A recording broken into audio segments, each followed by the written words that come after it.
Welcome to New Brunswick Today. I'm Charlie Cradaville, and joining you today for the second in our series of interviews with some of the candidates that'll be on your ballot in the upcoming June 10th primary election. It's our honor to have with us today the former mayor of Montclair and president of the New Jersey Education Association, candidate for the Democratic nomination for governor, Mr. Sean Spiller. Thanks for having me.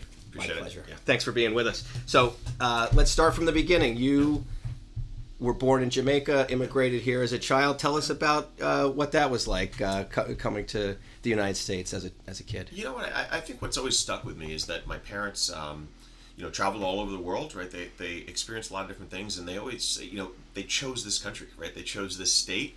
I always found that very powerful, right? And understanding that they viewed this as the place where they wanted to raise their family, wanted to have their lives, and that always stuck with me. But I also think, like many's experiences as an immigrant coming here and walking through that process, trying to go through the naturalization process, trying to become acclimated to a new country, there's always the challenges there. But I think it instilled in me right away that, there's hard work, there's opportunity, but New Jersey's a hard state to afford. My parents would be working hard, my dad would be away, sending dollars home, and, that's a sacrifice that I think a lot of families here in New Jersey are facing right now as well. Yeah, and immigration's a hot topic. As well, sure. Certainly, ICE and their tactics and behavior here in New Jersey has been cause for concern for many of the candidates. And just yesterday, there were arguments in federal court about whether or not private prison companies are going to be able to do immigrant detention. What are your views on that? And as governor, what would you do in regards to immigration and specifically detention? Yeah, well, let me say this. This is personal to me, clearly, right? Based on your first question here, this is personal to me, and I also think we have to just do a check here of who we are, as a state, certainly as a nation. We're a country right now where the President of the United States is sending armed ICE agents into classrooms and into places of worship, pulling kids out of seats, saying you're not going to see your parents again. We're at a point now where judges are being arrested because there's a perception that they're interfering with an immigration process. There's folks who are being rounded up, right? U.S. citizens, folks who serve in the military. Right? There's a lot going on, and I think folks need to understand, this is all of us we're talking about here. So from that context, I look at it as governor. My main charge is to make sure I'm fighting for every single resident in New Jersey, keeping folks safe, making sure there's opportunity, helping to make life a little bit easier, a little bit better in this state. That's my charge. So with that means we are not going to be, either wasting state dollars nor cooperating with ICE in any way, right, as they move forward. We are going to make sure we're putting our limited dollars into, again, trying to help folks make New Jersey more affordable. It means for me, I'm going to have a strong attorney general who's pushing back on Donald Trump on this issue and so many others. It means we're going to work in partnership with other states, working with other governors, other states' attorneys general, making sure we're pushing back. It means the Immigrant Trust Act. If it's not signed into law already, it will be, when I'm there, and shame on them for not doing it now. It means I'll be using executive orders at the state level to make sure I'm protecting every single resident. It means I'm going to use all the tools at my disposal to make sure that we're not dividing communities, we're not having people live in fear, and we're focusing on the issues that New Jersey residents want us to. Major point of yours is you're union leader with the NJEA. You have been a teacher as well. Talk about that experience. Where did you teach? How long were you a teacher for? Yeah, many years. I guess, we can go back there too. My mom was a math teacher in Jamaica, right? Okay. So I always had that education piece of it. That's one of the reasons why we're in Jersey. Great schools, and she knew the importance, my family knew the importance of a great education. It's instilled on us every way bit through. And then also went to college, here at Rutgers. Had a great experience. Go RU. Played hockey here and enjoyed that.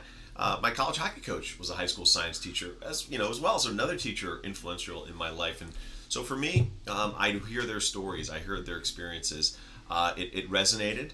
I did the education program here at New Jersey then, and at Rutgers here, mm-hmm. and then became an educator. So for me, it was just it was a calling in a way, in that I'd heard about it for my whole life. High school science is what I did, and certainly. Look, it's something anyone who ever has done it, anyone who's wondering about it, there's nothing better than walking into a classroom. Your kids are there. Doesn't matter what kind of day you're having. They brighten your mood. They want to talk about something interesting. They're excited to learn. It's a wonderful experience, and certainly for me, 15 years or so in the classroom, Certainly, started out in Kinnelon, North Jersey, Okay. and then Wayne, and certainly that's been a wonderful experience every step.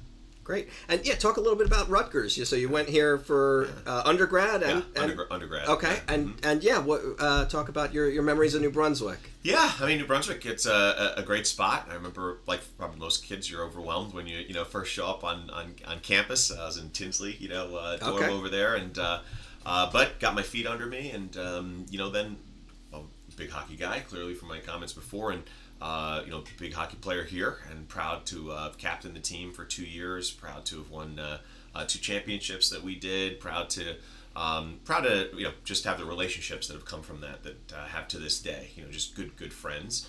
And then I think it instilled in me just the work ethic and the drive. I certainly learned from that experience that there's an opportunity to just not be outworked. Right? There's if you just work hard, you can make up for so many things, whether that's maybe not the skill of someone else or some of the other pieces or opportunities that they have, but hard work, does count for a lot, and really learned that through my playing experience here in college. Very cool. So, as governor, you would have some influence over Rutgers. You'd be able to appoint people to the board of governors. What kinds of changes do you see happening if you do become governor as far as Rutgers? What things might we notice here in New Brunswick? Well, I think the most important thing right now, in the climate that we're in right now, is making sure that Rutgers and all its professors, all its students, everyone else understand that there's an autonomy there, right? There is not going to be a policing of what is being said or done. That's an important thing. When right now we see at the federal level, folks are being pulled away for saying the wrong thing, their naturalization process being halted or green cards removed. So we don't want to stifle freedom of speech, right? We want people to be able to understand there's that comfort level, and as a state, we're going to support that. And certainly any appointee, any guidance, any vision there is going to be centered around that work. Always, you're working to make sure, and governor's budget plays a role in this, that college remains, or becomes more affordable, right? We all have, had that college debt that's lasted with us for decades, right? So we've got to try and make sure we can make it more affordable for folks to be able to, partake and have that experience. And I think along the way, we've also got to look at structures where we create a framework for conversations around difficult issues, right? We don't want students feeling fearful that they're being targeted. We don't want to have students then feeling that they don't have the ability to protest or express their views. But we've got to create a framework around that, an inclusive one where you have conversations with folks beforehand to say, here's how we're going to engage in that way. Here's how we're going to make sure it's a safe space for everyone. And then everyone can know there's not going to be an arbitrary reaction to anything that would happen. But you do that also by keeping folks safe. And so you rose up the ranks to become president of one of the state's most powerful unions, the teachers union, the biggest one, the NJEA.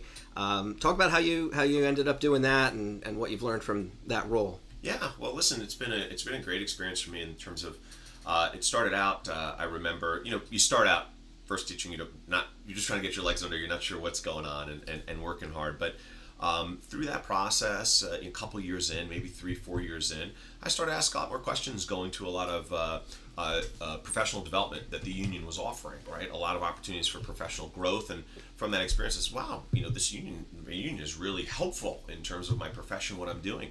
I also understood, keenly that, man, I want to have a voice. I want to have a voice in what I'm teaching. I want to have a voice in how we're doing this, right? Like, shouldn't I, as an educator, have a say? And I realized that through your union is how you get that opportunity, right? Collectively coming together saying, listen to our voice, right? Listen to what our opinions are. So I got more involved. I approached our president at the time at the local level, knocked on the door and said, hey, I'm a pretty new guy, happy to help in any way. She probably gave me a little bit of a side look like, okay, really, come on in. And began by putting out our newsletter, editing that. I had been an assistant sports editor at the Associated Press, for a little bit. Cool. So, jumped in that way and got more and more involved, and just really enjoyed just being able to see how we can help educators, then help students. Really, really rewarding, and ended up rising through the ranks at the local level, becoming a local president, becoming involved at the county level. Really had a wonderful experience there with a great mentor to me, a guy by the name of Joe Sheff, who really took me under his wing and showed me the connection, and probably go ahead next, right? The connection between that and the policy and the politics, of public politics. So really there connecting me and understanding, hey, what it's like to engage with the mayor and, commissioners and so on and so forth. So he was really instrumental in where I am today. And, from there, got involved and ran for the state level. It was a time when Chris Christie was coming into office, and, I saw the acrimony that existed. I saw the tension there. And look, I was working in a more conservative district, but I was always really proud of the way we were able to work together and resolve issues and the relationships that we'd built. And I thought I could bring some of that to the state level and, make sure we're fighting for what educators need, our kids need in the state, because we start from a point, I think, where we all agree on that. We want great schools. We want our kids to have great opportunities. Right. And so while you were president of the NJEA, you also ran for and won office as the mayor of Montclair. Tell us what, about that experience. How did you decide you wanted to be the mayor, and what did you learn from your term? Yeah, well, I'll go back. It was actually running for council, right? So when I even first ran for a state office, which was a treasurer position, secretary-treasurer position, I ran for council at the same time. Was it ward or at large? It was a ward position, right? A third ward councilor. And for me, it really stemmed from the fact that I was engaged so much in my place of employment. I was involved. I was, in conversations, and I said, I want to do more where I live, right? And it started with just having conversations with neighbors, talking to folks about, hey, what are you, these are your issues, these are my issues, and folks agreeing. I remember I asked our councilman at the time, would you meet me for a cup of coffee? He said, absolutely not. He said, but I'll meet you for some tea, We said, all right, deal. We went over to the library. He's like, I've got 15 minutes. I think we ended up sitting for 2 hours or so, right?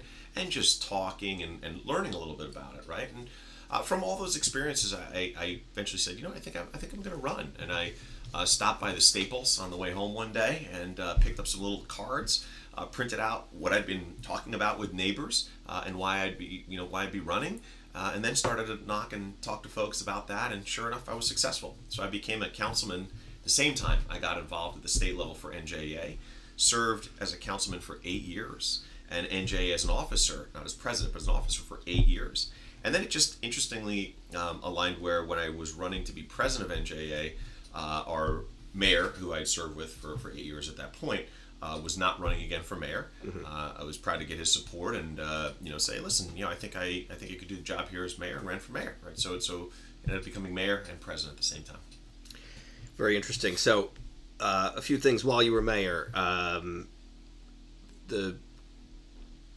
The community switched from having a mayor-appointed school board to an elected school board. What were your thoughts on that as somebody who cares deeply about education, and do you find that the new system of having elections is working better? Yeah, it's interesting. There's always pros and cons to any system you look at. Certainly looking at a system where it's an appointed board, I think there's a couple pieces. Let's look at the pros first. Some of the pros are, there's folks who will never run for office. But through an appointment process, through an application process, they'll serve. That's a good thing. Certainly, when you also look at that, you can have a very balanced board in terms of looking at the team, that's there, and certainly what are the skills that complement one another, and getting that to happen. Those are some of the pros. I think certainly another huge one is really not who's serving there, but the process of the budget. Right, that's a big one. I think a big one in this state, and certainly for a municipality, a school. When you have an appointed board, the budget is voted on by the board and then the Board of School Estimate. Right. But it is not subject to the 2% cap that exists everywhere else, right? So there's an opportunity always to, hey, the school needs something this year. It's a little bit, it's a little bit tougher. They need to go above the 2%. Here you go, right? Here's more than that. And by the way, on the town side, we'd always say, well, this year we're going to try and go a little lower, right? Because it's all just the same money to all residents, right? So you want to be mindful of that. But there's a real flexibility there, a real opportunity there, which I think is also a benefit. Now, on the other side of it, directly electing representation is great too, right? Even on the NJ side, we push for that in many places, and allowing folks to elect somebody that's going to represent them with a lot of passionate area, right? School boards, I always say it's your kids, right? So people are so passionate about it, but that's got extreme benefits too, making sure you've got that direct say. With that comes the 2% cap and mindful of budgets, and that becomes a little bit more constrained. So pros and cons there, and certainly I think being that it's relatively new, our municipalities still navigating that and figuring that out, but both have their pros and cons. Cool. Rent control, that was something that also came about during your time in office. Talk about that ordinance and the process to pass it, and how's that working out? Yeah, it's one of the things I'm most proud of in my time as mayor. And we were coming through COVID here, right? It's a time of COVID. A lot of challenges there for sure, of course. And but one of the big things is so many people were moving into town. Coming from New York City, we've got 5 train stations in Montclair, more than anyone else, Wow. more than any other city in New Jersey, right? Just want to highlight and note. But with that means tons of folks wanted to be right around those train stations, wanted to be in Montclair. And we were seeing, yes, our housing prices go up, but also our rents just go through the roof, right? And to the point where 50% rent increases, 60% rent increases. We said this is unacceptable. Mm-hmm. Of course, first you're trying to have conversations with some of those property owners and say, come on, you can't do this. This is unconscionable. Guess what? They kept doing it, right? And so we said, okay, we're going to have to address this more broadly. So we're really proud of the fact that looked at what exists in other places, looked at some of the pros, cons, found all the pieces that I thought would be beneficial, talked with the residents, the tenants who were looking for the relief. We sat down, figured out what our guiding principles were. These are the things we have to have. And then we moved forward with an ordinance to do that. Now, you might imagine on the property owner side, there was resistance. Wait a minute, we don't want to have any, and it's funny because these are also pretty progressive folks in Montclair. And I'm like, wait a minute, I thought I saw you at the, fundraiser for Biden. It was Biden at the time. I thought I saw you at this, and you were very progressive about making sure housing costs aren't too high and all these other things. But now when it's your property, a little bit different story. But listen, I will say this, bringing them into the fold as well, and certainly saying, what is it that you're looking for? How can we talk about this and get to a resolution that this can work for everybody? It's one of my more proud accomplishments in that we were able to do that, right? Even folks who maybe we started out as adversaries on this issue, I think there was a mutual respect of, let's talk about this, let's understand what our guiding principles were, the things that we knew we had to accomplish through the legislation. Are there areas around that, separate from that would make you more comfortable? We found that sweet spot. All of the threatened lawsuits and other pieces that they were going to go forward with, pulled back. We got it put into law, and now our residents are benefiting, from that, and our seniors even more so from that rent control. So it was a huge accomplishment that I know it's one of the biggest pocketbook issues for families in this state. It's housing costs. Sure. We addressed it head on in Montclair and really made it better for so many folks. Now, you only served one term as mayor, and you chose not to run for a second. Why was that? Why didn't you want to continue? Because I'm sitting here now, I'm running for governor, and so, it's always, I think, a little hard to talk to residents saying, I want to be your governor, I want to be your mayor. Well, which one is it, And you didn't want to be a fallback. Yeah, it's not a fall, it was a fallback. And I never ever looked at any of these things as like, oh my gosh, I so want to be blank, I want to be a councilman, I want to be a mayor, I want to be a governor. No, it's you look at ways where you can serve, you look at you look at this in a more broad way and say, what's the impact you can have, right? What's the way you can make lives better? And for me, I was looking at it saying, I think governor is a way to do that. I mean, I've seen it right up close and personal with Murphy and others that we've worked with for years now. I understand both the pros and some of the negatives, that maybe things we haven't accomplished yet, even under Murphy. And I knew there's more to do, right? Focusing on that affordability, which is housing, healthcare, childcare, early education, saving for college, and also energy, right, and environment. I'm like, we haven't done enough there, right? I saw it firsthand as mayor, wanted to do more about that, and I thought governor is the way to do it. Okay. There was a controversy in Montclair, of course, surrounding health benefits for elected officials, including yourself. Been investigated. There was a lawsuit filed accusing the administration of retaliation. What can you tell us about that controversy and how you're involved in it? Yeah, well, listen, I think most people can relate. When you start with any company or any employer, you go in, you talk to HR, you talk to, towns have legal counsel as well, right? And you follow their guidance, which is what everybody in Montclair did.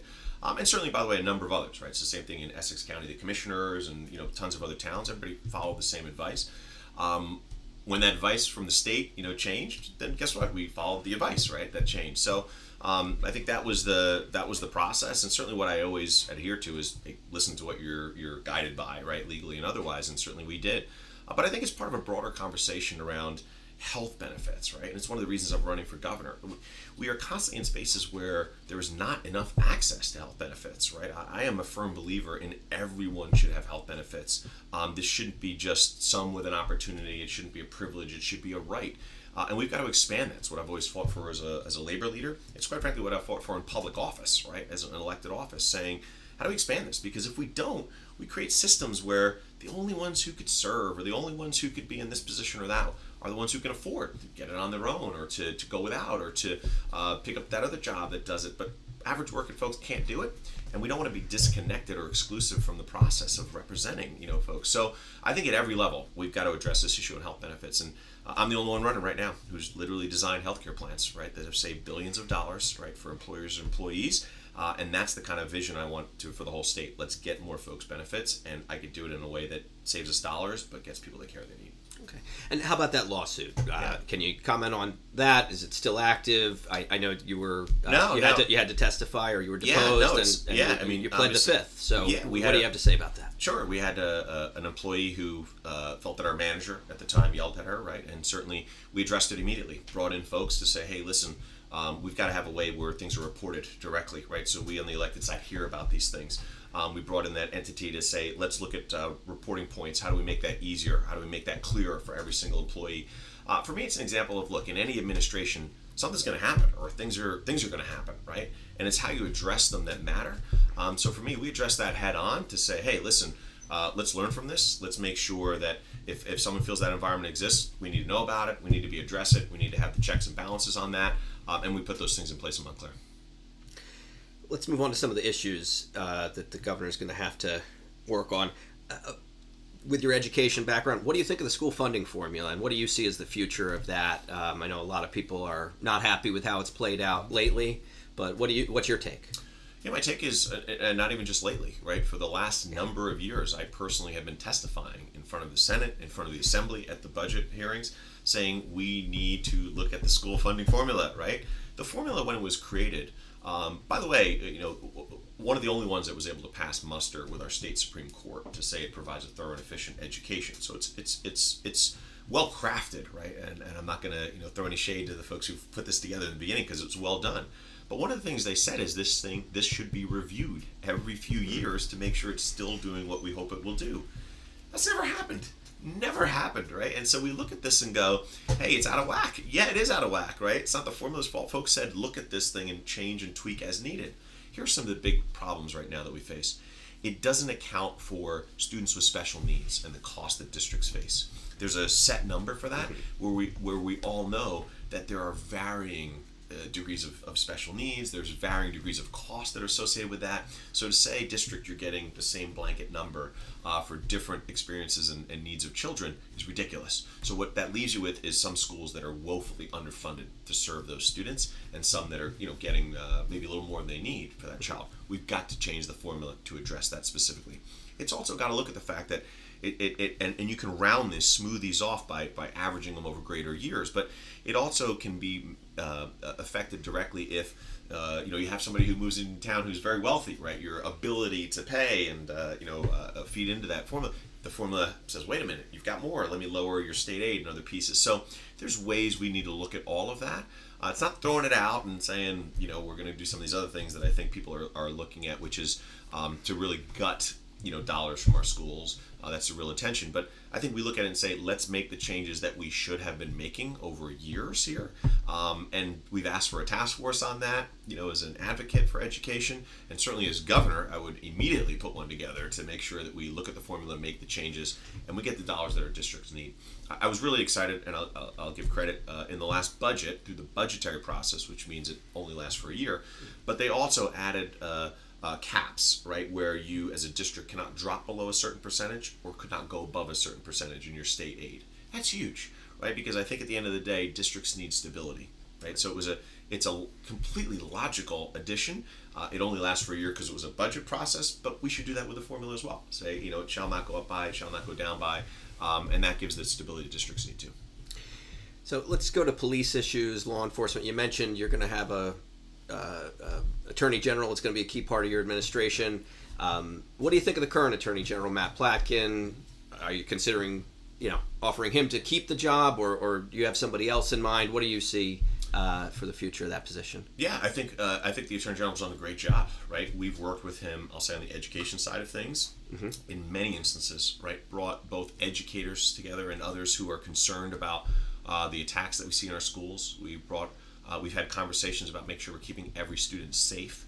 We've had conversations about enforcing New Jersey law, right? Even with all the executive orders that keep coming out. So he's been very connected, especially to, I think, folks in the community. I'll say in the education community specifically, but broadly from everything I've seen, to make sure that folks know he's fighting for us, right? Fighting for what we need in this state. Now, listen, I haven't thought about any specific post or position and who I'd have there. I want to make sure I've got a very diverse cabinet. And as I mentioned to you before, and my experience always, you want to build a team that complements, all the different pieces that you put there. So I would look at that broadly. But certainly I like the aggressiveness with which he's pushed back against Donald Trump. I like how he's fought to uphold New Jersey laws. I think he's done a very good job. And how about Lieutenant Governor? Have you given thought to who you might want for your Lieutenant Governor if you get to have one? I have not. We all at these forums and debates kind of laugh and say, hey, listen, you could be my Lieutenant Governor. You could be my Lieutenant Governor, right? So, but in all seriousness, no, I have not. I mean, for me, this is a laser focus on getting our message out and why we're running and what the issues are for New Jersey residents and how we're going to address it. And then, of course, we'll have conversations about what a Lieutenant Governor, who that would be and how they would complement our candidacy. So big issue in New Jersey is always transportation. Costs have gone up for everything, but tolls on the turnpike, fares for NJ Transit. You mentioned being proud of having so many train stations in your hometown. What would you do about NJ Transit? Would you support the turnpike expansion, for example, or do you think that public transit should be the priority?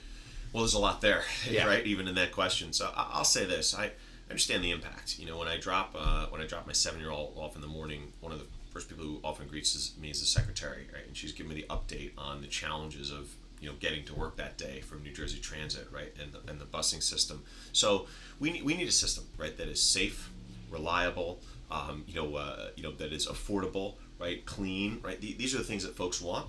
So I'll bucket them in two different categories. One, let's talk about buses, right? Because I think buses, we have an opportunity to work through a lot of different ways that we fund things in terms of there's a focus on NJ Transit, yes, right, and the corporate tax that helps fund that. But there's also infrastructure dollars, right? There's also environmental dollars, right? So as we are moving towards our green economy and electrification of our infrastructure, those are dollars that can also help us improve NJ Transit while we're doing this. As we're investing transportation dollars, there are dollars that we can also make improvements to NJ Transit, right? As we can use these dollars in ways that are both improving the environment and helping us get clean energy, clean fuel buses, right, or electrical buses, things like that. On the rail side, okay, a lot harder, right? A lot harder because now we're talking regionally and we're also talking about federally controlled, right? Yeah. So no question, unfortunately, we had this same president 4 years ago who for 4 years said, it's infrastructure week, it's infrastructure week. It never was infrastructure week, right? So look, if by some miracle that ever happens, great, because we need those dollars. But it's also having conversations with my counterpart in New York and saying, let's talk about congestion pricing. Because if you truly want to reduce congestion in New York, help us fund New Jersey Transit, right? Because folks would love to take mass transit in, but they can't if it's not reliable, doesn't run at the times you need, all the different things, right? So that's a conversation of we need those dollars, right, invested in. So you're open New to Jersey supporting Transit. congestion pricing. Yeah, look, I understand the concept, right? We want to get vehicular traffic down. We want to improve congestion in the area. We want to help the issues of pollution, right? But I also understand right now that you've got that firefighter who's got to get in on off hours, right, to get to the firehouse. That teacher who gets there super early and can't rely on mass transit. The nurse, right, who's got to get to the hospital at whatever that shift is, who are already overburdened.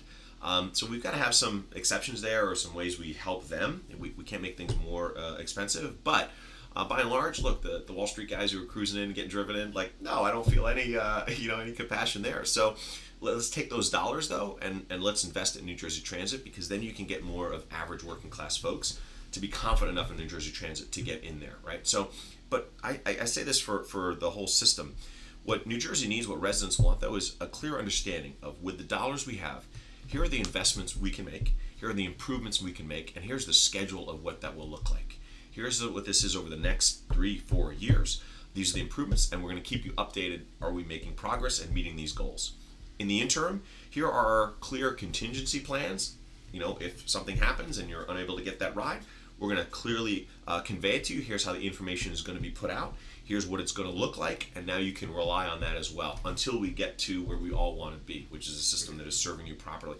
If you lay that out very clearly too, people will understand, are you hitting those, are you not? They understand what to expect, and they have a plan, right? If that's not happening while the work is ongoing. So bus over here, rail here, but I think we put that together, focusing on the ways I just said, we can make the improvements consistently over time. Great. And I talked about the Turnpike Authority has more than $10 billion they want to spend on expanding the highway up in Hudson County and Essex County. Do you have an opinion on that? Would you be against that or stop that if you got in, or do you want to see that through? I think it's a problem, and the problem is we do not have a broad transportation master plan.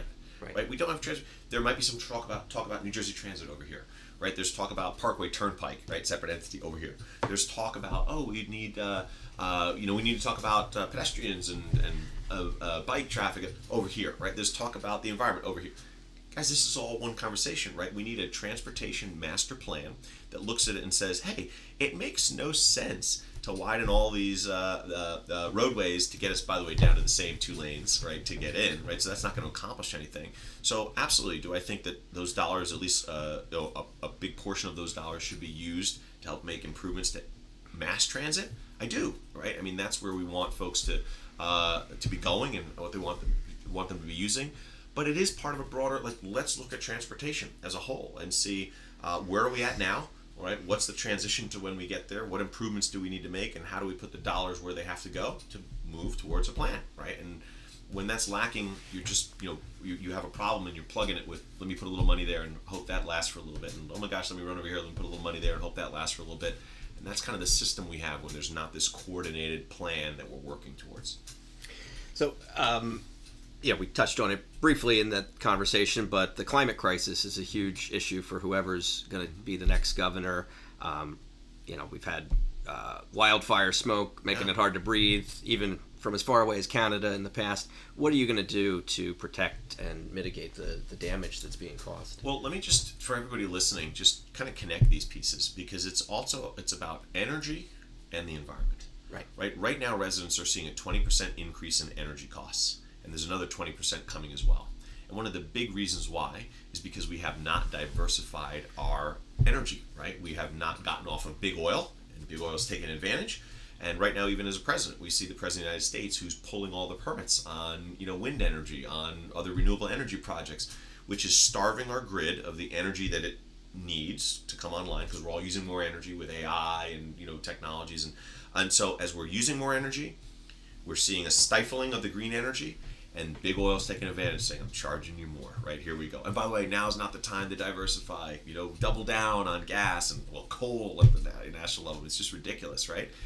And I tie that together because now we know when we see the environmental impacts, right? Because here we are. We've got the fires that are burning, right? Which is costing us lots of money as well. We've got the fact that the floods, the 100-year floods, are happening every other year in a town like Montclair, right? And there's a cost, right, to pumping out the basements, rebuilding, coming back. When you try to get the insurance again now to protect your assets, that's higher than it's ever been, right? If you can even get it. There's a cost to not doing enough right now. So this is that moment when I say to all New Jersey residents, this is every bit as much about your pocketbook as it is about the environment. As governor, I will invest. I will invest in our green technologies, and to everybody in wind and everything else, let me just state clearly, they should have confidence. I will be supportive, and we will move forward, because right now, that instability is scaring, is scaring funders and others as well, investors. We need to make sure we've got that commitment, because we want to reduce our energy costs, and that does mean we have to invest in all of these. And if the federal government is holding things up in permitting, then we've got to be nimble, right? We've got to invest in battery technologies and things like that can help us capture more solar and use it at the right times. But we can move around in that space, but we've got to get more happening in New Jersey. Yes, because it's good for the environment. And yes, because it's going to help us get off big oil and lower our energy costs and save us on the back end in all the environmental damage that's occurring and the storms and disasters that are costing us billions of dollars as well. All right, well, let's talk about the campaign real quick. Your campaign's a little unusual. You are still the president of the NJEA, and you're also a candidate for governor. NJEA is, of course, backing you.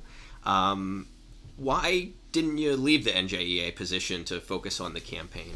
The same reason one congresswoman hasn't left Congress. The other congressman hasn't left Congress. The mayor hasn't stopped being the mayor in Jersey City. The mayor hasn't stopped being the mayor in Newark. No one's left their position, right? So I think I just, I know you didn't ask it this way, but I'll frame it this way. I think there's, and we have to get off the conditioning on this. There's almost a double standard where we all think, like, for the career politician that's over there, all the ones I just described, right? They're sitting in those spots, and that's the life they've had. But we don't ask, like, hey, why haven't you given up mayor? Why haven't you given up Congress? And we wouldn't want them to, in fact, right? We want them fighting for us in Congress right now with everything happening. So I fully agree. Well, why are we asking anyone on the education side? Like, you need to give up education and the work you're doing there to support our great schools and the educators, right? So I wouldn't, right? Because I'm going to fight for that. But I will say this also. This campaign is different, right? Every single person I'm running against in the Democratic side is funded by big money, because elections in this state and everywhere else cost big money, right? It's a lot of money. And we're in a system where we're seeing the end result of that. Right now at the national level, we are witnessing what happens when that is just completely out of control, right? It is literally in front of us, right? Being shown to us. The ultra wealthy, I mean the billionaires, right? The Musks of the world are literally saying, right in front of you, we're showing how we're shutting down every program you utilize. We're showing how we're cutting funding from anything you're ever going to need. We show how we're taking every dime out of your pockets, and we're going to do it to give ourselves a big tax break, meaning the billionaires, right? They're doing it in front of us, which is unbelievable, but that's what's happening. Well, we're not immune from that in Jersey as well, because every race costs millions of dollars, tens of millions of dollars, right? And every candidate to run in those races always goes to the same place. They go to very rich people, right? Ultra rich corporations, because that's where the money is. I mean, I call folks now, right? I love it when I'm with you, Sean. Here's my $20. Here's my $100, right? But you know what that gets you? It gets us what we have, about $500,000 right there saved up. And that's real money to real people. But the millions and millions of dollars that they're talking about on that other side of the ledger, every other person running right now, well, where does it come from? It comes from, you got a congressman who gets it from Wall Street, right? The most money of anyone in Congress from Wall Street. When we're fighting against the income inequality that exists, is he going to be able to do that when all his money comes from Wall Street? When we're trying to talk about, housing that's affordable, and you've got a mayor who gets tons of money from developers, is he going to be able to fight for housing that's affordable in our communities when you're funded by developers? You got a congresswoman who's supported by the political infrastructure, right? The big bosses, in fact, taking money from Elon Musk.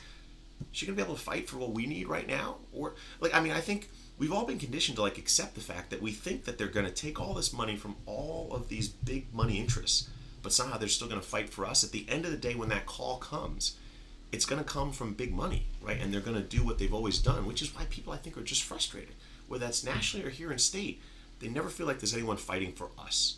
So I'm running for governor because this is our chance. This is our chance to have somebody who was a 15-year in the classroom teacher, right? It took me 2 years to be able to afford my first home, a multifamily home in Montclair, because it's just too high and expensive, right? I'm the person who understands the childcare costs, dealing with it now and all things. Let's elect somebody who has a lived experience, who is fighting for the middle class in a way we've never seen before.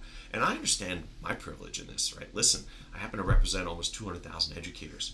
We've understood that we got to come together, form a union, voluntarily chip in the dollars we can to help fund candidates, right? And in this case, proud to have the unanimous endorsement from our process. So I get it, that exists there, but these are school bus drivers. These are custodians. These are secretaries, and in the building. These are hardworking middle class folks, and certainly all the others who contributed to this campaign. They're hardworking middle class folks. Guys, this is our chance to fight for ourselves, right? Let's elect one of us to the position to say, now I know our issues are going to be centered, versus the big money that inevitably has to get the others there, which is going to have an influence if they win. Okay. You've got heavy backing from the NJEA, but your own campaign funds weren't enough to make it to the debate stage. So, how did that happen, and how are you going to make up for that? It's a big opportunity missed to not be on the stage. Yeah, well, listen, I think it's indicative of the system we have, right? Look, good news is there's plenty of forums and first debates and everything else on all of them. But I will say this: let's look at the system we've got here, right? We've raised over $400,000, getting close to $500,000, $500,000. Now, we've got a system that says if you've raised $500,000, we're not going to let you on a debate stage, right? Not enough, right? I mean, all the polls show you're doing great, right? You're completely viable. You're right there in this. You've raised but not enough, Not enough. We've literally designed a system where we're saying it to ourselves, like, you've got to be ultra wealthy, you've got to be supported by unbelievably rich folks to even be part of the conversation. I think that's unacceptable. And to the folks I'm talking to, you ask me, well, why haven't you raised it? Well, because I know how you raise big money. You talk to rich people, right? But then that means you got to fight for rich people, right? So for me, it's about fighting for middle class folks, and I'm proud of what we've done and where we're at. I know we can get our message out. We are, and certainly with your help and others, right? We're continuing to communicate with folks, but this is about centering middle class folks in this conversation and this work, and I'm going to be true to that from start to finish. All right. Well, last question, and then I'll give you a chance to promote yourself here. I wanted to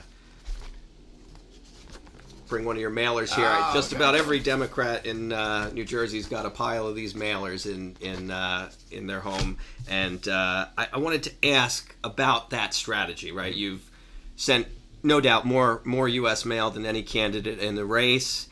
It's a lot of the same messaging over and over again, but do you think it's working? Are you hearing good feedback on the mailers, or are people complaining that they're getting too many? It certainly stands out. People in the political world say, wow, I got another mailer. I just got this yesterday. I probably expect another one in a day or two here. And I appreciate you mailing me, but do you think this is a good use of the funds? Well, listen, I mean, again, we've got the outside entities supporting and sending stuff out, which is great. And I'll say this, I think a big part of this campaign is name recognition and understanding who someone is. And I say this from the start. This race is as much, if not more so, about who is running as it is about policies, right? Because, yes, and I know we didn't talk about them too much here, right? Maybe in my closing I will, but it's those issues I talked about, right? It's housing, right? Making sure we're addressing that. It's healthcare costs, right? It is early education, and saving for college. It is about energy, environment. These are major issues, all in the backdrop of Donald Trump and what he's doing, and make sure I'm protecting New Jersey residents. Those are the issues. But I will say this: when you look at the Democratic field, there's a lot of folks who are going to talk about those similar issues. They're going to say similar things. These are the issues. This is what I'm going to fight for. That's what they're saying, right? Here's the difference. The difference is the person. And to your point, people getting to know the person is going to matter, right? Because at the end of the day, every one of them is going to be more of what we've always done. Big money, political bosses, ultra wealthy, going to serve big money, political bosses, ultra wealthy, and we get what we get. So for me, having folks know who I am, my life experience is important, because I say, hey guys, I am you, right? I am trying to live that American dream, right? Parents come to this country, the challenges have been there. I'm a high school science teacher. I understand the parents I talk to, struggling as well for their kids, trying to make decisions. I mean, I've lived this, right? I've fought as a labor leader, trying to get what we need in our communities, and medical benefits for folks, all the things that are important for families here. I'll just say this: we're all talking about the issues. Who is going to stay committed to that? Who's going to center that when the decisions are made? I'm arguing it's going to be somebody who passionately cares about it, because it's affected my whole life. So I'm running because I'm going to be committed to that, and I hope that that's coming through in what people are seeing, reading, learning about our campaign. All right. Well, thanks so much for joining us. I'll just give you a quick chance if you want to tell folks how they can get involved, or support your efforts. Please. Thank you so much for that. Again, thank you for having me, and everybody for listening. Easiest way is to go to SeanSpiller.com. That's SeanSpiller.com. And certainly plenty of ways to sign up and volunteer and get more information. Check out our policies. There's plenty of opportunities to jump on the school bus. We've got a school bus tour that goes around everywhere, which is a ton of fun, by the way. But we're knocking doors, we're making phone calls, all the things right now. So would love to have you. If you go to SeanSpiller.com, that'd be great. And certainly you can even see a little bit more, get into detail around the conversations around how we're going to help with housing that's affordable, both ownership and rental. Making sure we're designing how we design those healthcare plans that saved us billions of dollars, quality care, and certainly my plan for early education, childcare, and of course we talked a little bit about the environment and the energy costs and how we address that. So again, thank you so much. Appreciate you having me. Yeah, my pleasure. Thank you to Sean Spiller, the former mayor of Montclair, president of the New Jersey Education Association, and one of the candidates for the Democratic nomination for New Jersey governor. The mail-in ballots are arriving, if they haven't already.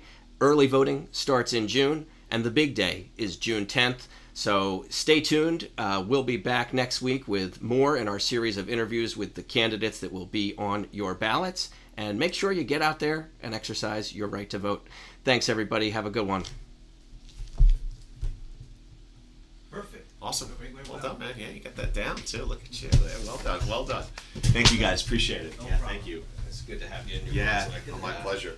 Don't forget about us when you become I'll pop back in. This is great. This has been fantastic. Thank Yeah, you so thanks, much. man. Thank you, guys. Can I use the restroom real quick? Of course, let's do it right there.